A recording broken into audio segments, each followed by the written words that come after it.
October পর্যন্ত। আমাদের সাথে যুক্ত হলে আপনারা অবশ্যই আমাদের গরবা মঞ্চে আসতে পারেন এবং আনন্দের মুহূর্ত কাটাতে পারেন। তার পাশাপাশি আমাদের আজকের এই অনুষ্ঠানে আমাদের সাথে যারা দর্শক বন্ধুরা রয়েছে তাদের সাথে মিলে আমাদের গ্র্যান্ড গরবা ফেস্টিভ্যাল 3.0 নিয়ে আমরা হাজির থাকছি।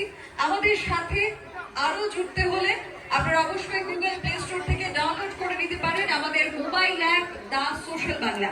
তাহলে আপনারা এনজয় করুন ডিজে রনির সাথে। Okay, thank you very much. On behalf of Unique Events and DJ Ronnie, we welcome to you all at the great Grand Garba Festival by Social Bangla. Thank you so much. Come on, party people, so you guys doing a good job.